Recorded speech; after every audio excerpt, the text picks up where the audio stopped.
Hello and welcome, Red Devils United. Hope you're having a good time. As promised, we are back with another edition of Red Devils Weekly, and this time we'll have more from the Omani Mancunians with us. On this edition, we'll talk about the comments that Paul Pogba made at a media event in Tokyo a couple of days ago, where he said that he's ready for a new challenge outside of Old Trafford. He's had enough after one of his best seasons yet at Old Trafford, and now he's willing to move away. Should United give Paul Pogba a new deal, or should United let him go and take the money to invest on other players in the team? To know more about it, stay tuned.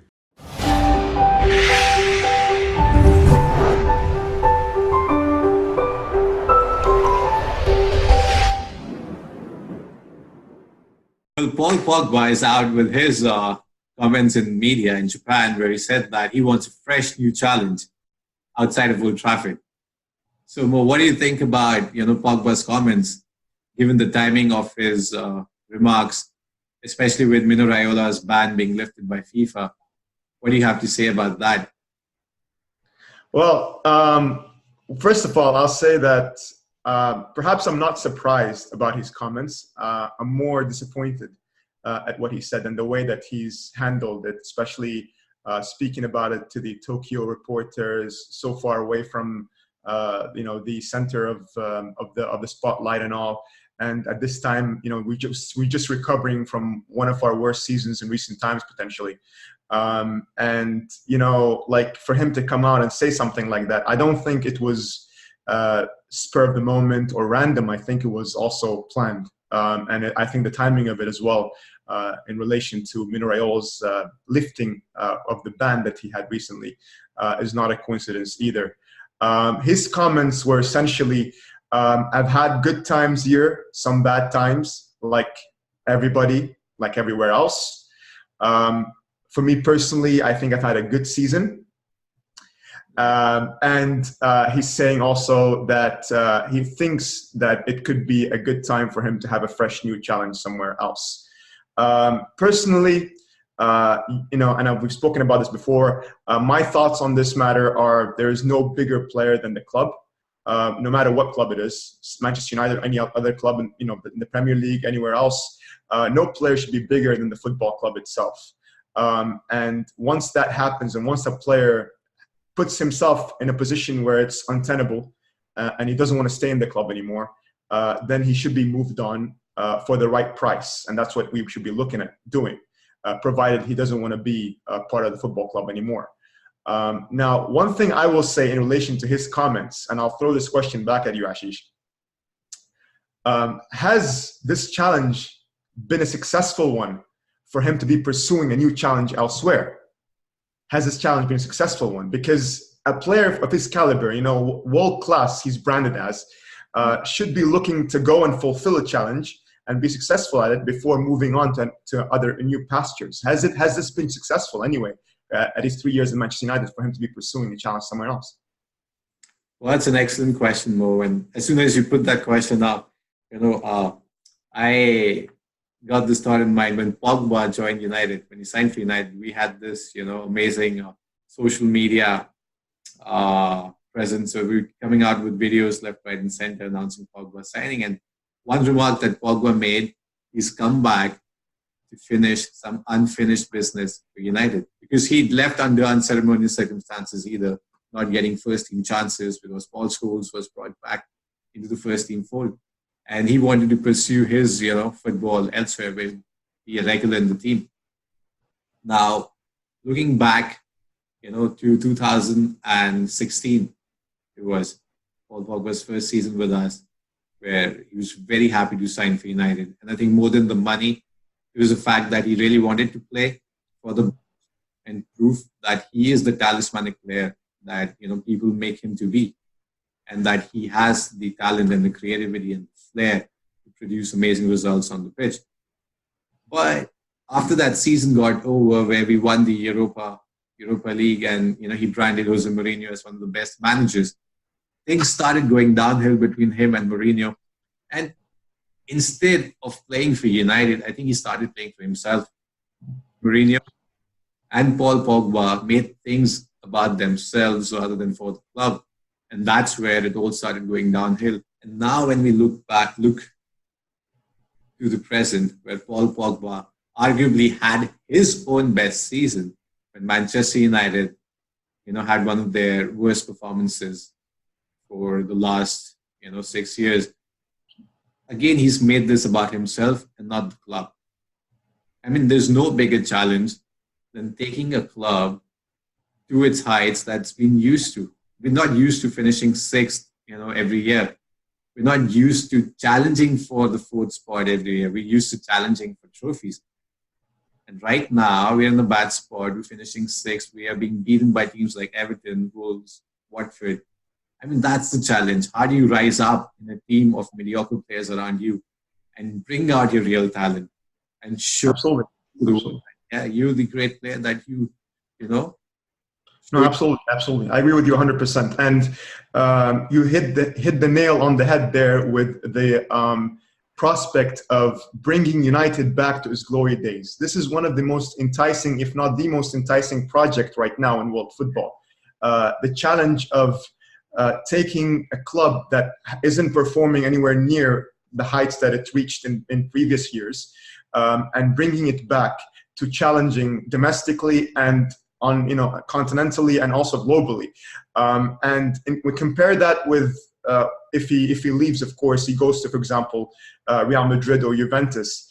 That might be a challenge in his eyes, but for me, it's not as big of a challenge as being in Manchester United and trying to bring them back to where they were. Because if you go to these leagues, arguably these leagues aren't anywhere near as good as the Premier League in terms of competition. You'll be in you'll be playing average sides every week, except for the odd week or so, and you'll be surrounded by world-class players, which obviously is an enticing prospect for him in comparison to what he has around him in terms of teammates right now. But at the same time, he'll be within his comfort zone much more so than he is right now. And for a player who's called Manchester United home and came back to it and wanted to reignite his connection with the fans, with the football club, it just all seems to me like that was a facade and it was just put on for a marketing sort of aspect to it. And then now, because he's angling for his next move, he's obviously coming up with these remarks.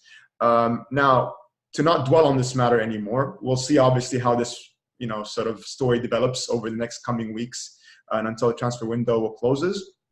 But for us right now, importantly, Manchester United, how do we react, first of all, to this news, and potentially what are the players that we should be looking at in terms of recruiting to replace him? And also Andy here, let's not forget that he's leaving as well at the end of this month. So what kind of players should we be looking at to replace both of them in midfield? So, to your first question, should we keep him or not as a club? I feel we should not make any effort to keep him now. The player is not here. His mind's not here. He's left Old Trafford. He's left Manchester already. He's looking at different pastures to ply his trade at. And he's looking to, winning more trophies outside of just the World Cup that he has or the Europa League that he has, which is true. He has a better chance of winning trophies elsewhere than at United. But at United, he can prove his talent and, fight for the Ballon d'Or maybe with his skill. But what the club has done right now shows them in a bad light. Instead of saying that, hey, Paul Pogba is not for sale, they should just start negotiating with Real and get a high price for him, and then use that money to buy players. And that answers your second question. We can go out and get quality buys. And we're looking at players like Bruno Fernandes, who will bring creativity and flair to, practically a one-dimensional midfield that looks lost when everything turns against them. We can look at Yuri Tillemans, another young player who's good in the Premier League. He played for 5 months and was arguably one of the best midfielders there, and that too for a lower team, not for a top 4 team. Then we can also look at strengthening our fullbacks position. We are looking at Van Bissaka or Dumfries or any player who's an upgrade to Ashley.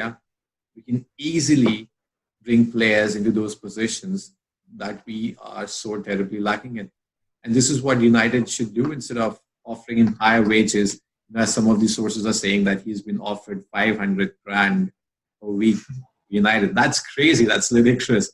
I mean, it will make Rashford also, ask for 350k for his new contract, and he's nowhere near his potential yet. So all of these things will just destabilize the team. Instead of doing that, why not go out for players, who are hungry for pride, for success, who don't care about the level they're playing at, who just want to prove themselves on the pitch and bring out their talent and enjoy the football.